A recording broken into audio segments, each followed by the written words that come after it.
Parents shouldn't have favorites, but they do, and authors are no better. So I'm going to reveal my top 3 favorite books I've ever written.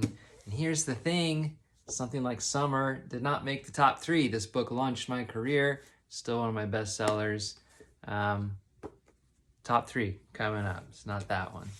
And the number 3 position, counting down, is Pride High.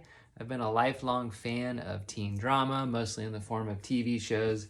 So 90210 or Saved by the Bell or Degrassi or Ready or Not. It's a deeper cut. It's a Canadian show. It's my all-time favorite. So good. Set in the 90s just like this is. And I love it. It's got Ricky and Diego, Anthony and Omar, just all the vibes. I love it. Check it out if you want. I'm an eternal salesman. Number 2, Out of Time Into You. This might sound weird, but this book actually turned out the way I wanted it to.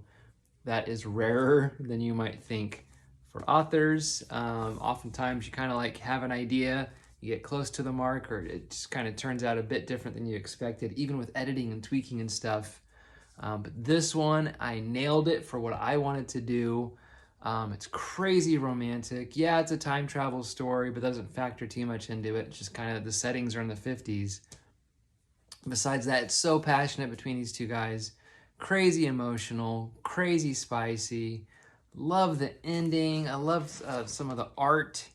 There's not a bunch, but there's a couple illustrations in there, like the opening, it's the gate.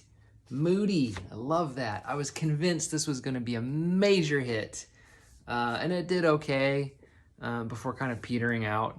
But I mean, I thought this was like #1, top in the charts for months. Good. Still love it. I think it's awesome. I'll always love you.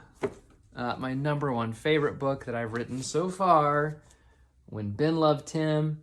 I think this is a million times better than Something Like Summer. I'm sorry, Team Jace, but that's just how it is. I love Jace. I love the sequel, but this is another one that turned out exactly how I wanted it to. It's first person. I used to be such a snob about first person books. I wish I would have started writing in it sooner, because it just makes Ben and Tim's relationship just pop out from the pages. Much like the book before, it's crazy emotional, super spicy. The focus is on these two guys, like just the whole book all the way through, besides one minor subplot. It's just pure Ben and Tim. I had the benefit of experience since I'd written Something Like Summer and the comic and seen the movie. So just to me is like taking that story that inspired me to write and launch my career and perfecting it. For my taste, art's subjective. I hope that you have favorites of mine that aren't in this list. But yeah, these are my top 3 champs right now. I love the others too. I love you, books. All those guys behind me, I love them. But right now, these are king of my world.